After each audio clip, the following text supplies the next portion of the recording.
Existem alguns inegociáveis que os grandes líderes têm em comum? Cada um chegou Certo. lá do seu jeito. Mas o que sustenta esses princípios e faz com que realizem sonhos tão grandes? Adoro essa pergunta. E isso foi um insight enorme. E que eu só tive talvez há apenas uns 4 anos atrás. O inegociável não parece um inegociável, mas é. É que as preferências deles não ficam acima da performance nem da visão de futuro que têm. O que isso quer dizer? Tipo, eu preferiria comer açúcar o dia inteiro, mas não vou fazer isso. Sim, e o que eu descobri sobre performance é que nossas preferências definem o nosso teto. A maioria das pessoas tem um jeito preferido de viver. E mais importante ainda, existem preferências muito específicas que vamos abordar aqui, que impedem até a tentativa.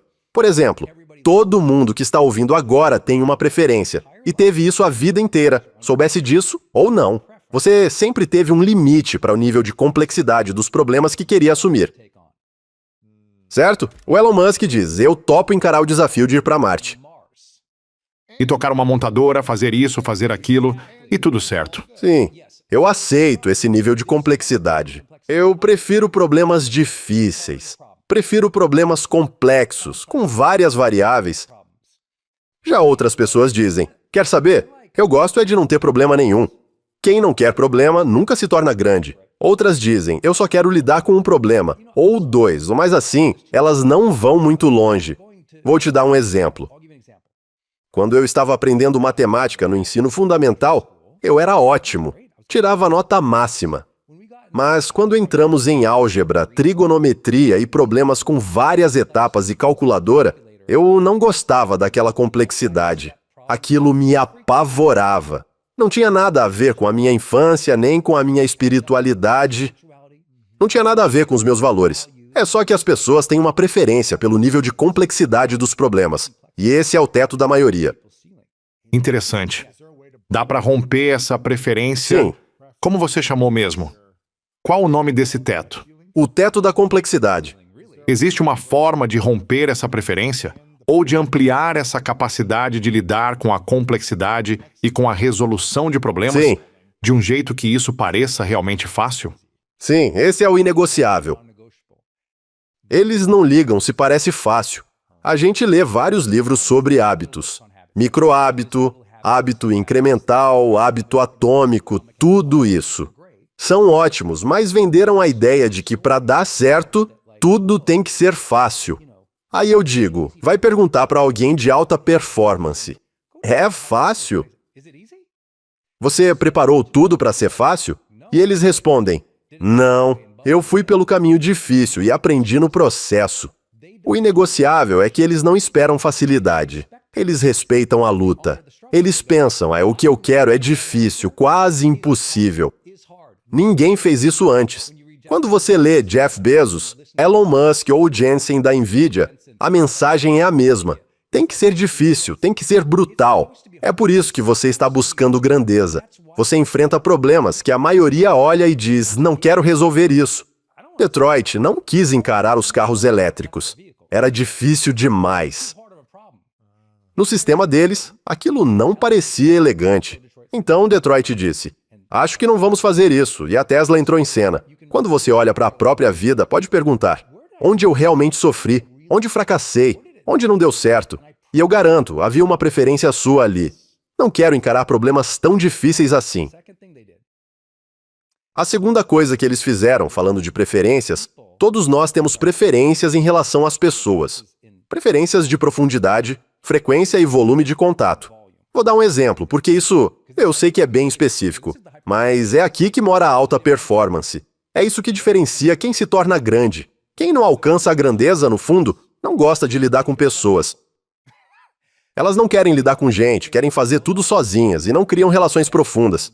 Porque adivinha, quando você se aprofunda com alguém, surgem problemas, certo? E quando você quer causar um grande impacto no mundo, adivinha? Você precisa lidar com mais pessoas. Se quer fazer uma grande diferença no mundo, vai ter que lidar com mais gente, com mais frequência. Equipe. Mas muita gente. E, aliás, eu já fui assim. Quero reforçar isso para todo mundo que está ouvindo, porque eu também tive essas preferências. No meu caso, de manhã eu sou tipo um cientista maluco. Quero ficar sozinho. Quero ficar sozinho. Eu funciono muito bem assim. Se eu estivesse sozinho no mundo, acho que passaria 1 ou 2 anos sem me preocupar com ninguém. Sou muito bom sozinho. E isso me levou a faturar quase 8 dígitos. Só que em certo momento pensei, quero alcançar mais gente e gerar um impacto maior. Eu preciso de uma equipe maior. Só que isso não é a minha preferência. Então, ter equipe não é natural para mim. Se você dissesse, Brandon, monte uma equipe, talvez eu aceitasse até 5 pessoas. Mais de 100? Nem pensar. Ter 100 funcionários vai contra a minha preferência. Mas a pergunta é, vence a minha preferência ou vence a minha visão? Interessante. Então, quem você precisa se tornar para superar esse teto de preferência que tem hoje e chegar ao próximo nível da sua visão? Em quem você precisa se transformar? Você precisa se tornar alguém capaz de colocar o seu eu aspiracional ou a visão concreta que quer realizar, acima do seu estilo natural. Nossa! É por isso que eu digo às pessoas, todo mundo acha que o teto da própria vida vem das circunstâncias ou da psicologia. Brandon, eu sou introvertido, ou sou extrovertido. E eu respondo, na verdade, suas preferências têm mais relação com o seu sucesso do que a sua psicologia. Mesmo? Sim, porque adivinha. Pensa em um especialista introvertido e se ele tem sucesso ou não. A gente poderia dizer que é uma falsa dicotomia achar que só um perfil ou outro pode dar certo.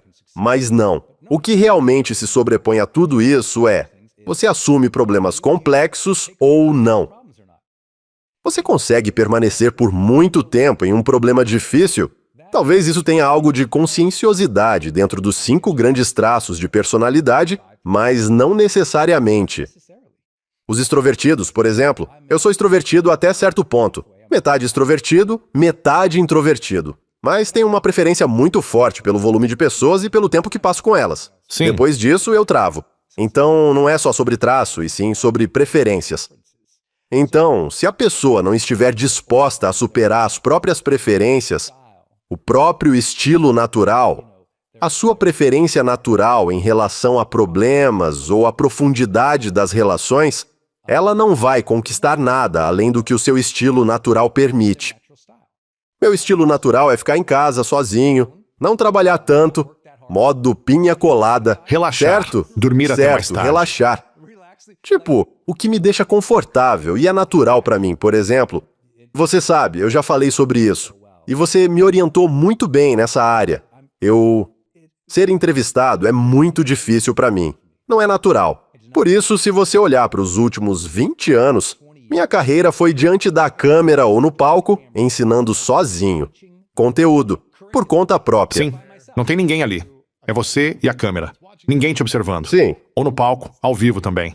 É você ensinando, não alguém te questionando ou fazendo perguntas. Mas essa preferência só me permitia alcançar um certo número de pessoas. Se eu quisesse levar minha mensagem mais longe, eu precisava aprender a me comunicar, a falar em público, a trabalhar com vídeo e a dar entrevistas. Nada disso era a minha preferência. Pessoas de alta performance superam as próprias preferências. Elas escolhem uma prioridade maior do que a preferência. E essa prioridade é uma visão de futuro, né? Uma visão concreta. Ou a pessoa que querem se tornar. É isso que faz a diferença. É isso que muda o jogo. Se alguém quer ter sucesso,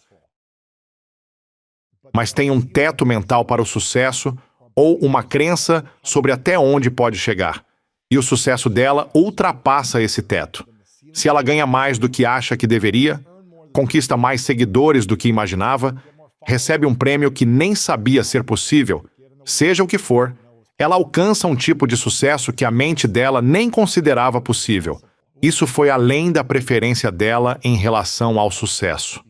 O que acontece se ela não acredita que foi feita para alcançar isso? 2 coisas importantes que todo mundo conhece. A primeira é a síndrome do impostor. Tipo, sim, estou aqui com essas estrelas, mas não pertenço a este lugar. Ou então vem a segunda coisa, que é a mais traiçoeira de todas. A falta de realização. Sério? Até mesmo quando conquista coisas além dos seus sonhos mais ousados? Muita gente que tem dinheiro, fama, sucesso, conquistas externas e até paz interior ainda não se sente realizada. E o mais louco é o seguinte. Pensa nisso. Você e eu já falamos muito sobre crença. Você faz um trabalho incrível com isso no seu livro, The Greatness Mindset. A crença é algo central para nós. Mas o que é crença? Recrença é acreditar que algo é possível. É ter fé nesse movimento, certo? É acreditar que vai dar certo. É acreditar em si mesmo. Então, quando você alcança isso, se acreditou e realizou, você cumpriu essa crença. Sim, Então, realização é isso. Eu vi, acreditei, manifestei, aconteceu. uau. Agora eu me sinto realizado, eu cumpri aquela crença, eu concretizei aquela fé. Se algo incrível simplesmente acontece, você pode valorizar, ficar feliz, agradecer a Deus, mas não vai sentir realização, porque nunca acreditou nisso desde o começo. Então, a crença nunca foi cumprida, você só ficou com o resultado. Interessante. E é por isso que pessoas que recebem uma bolada dos pais ganham na loteria ou têm sucesso logo na primeira tentativa sem realmente se esforçar. Quando você vai ver anos depois, já perderam o dinheiro. Elas não sentem que pertencem àquele lugar. Ficam com uma sensação de inadequação, porque receberam algo pelo qual não trabalharam nem acreditaram de verdade. É muito perigoso simplesmente dar um monte de coisas às pessoas, porque elas podem se sentir no direito daquilo, certo? E eu sei que essa é uma palavra controversa. Não estou usando isso num sentido social, e sim em relação ao nosso próprio sistema de crenças. Se a gente simplesmente recebe as coisas, não fez o trabalho, não acreditou naquilo, não se esforçou por aquilo, não desejou aquilo de verdade. Então, quando acontece, a reação é: que incrível, mas não existe realização nem identidade ali. E é aí que entra esse lado da síndrome do impostor. Aquilo em que a gente foca cresce. Então, se o foco estiver nos problemas, a nossa percepção deles só vai aumentar. E se o foco for: o que eu posso aprender com o problema que estou vivendo? Isso pode nos ensinar demais.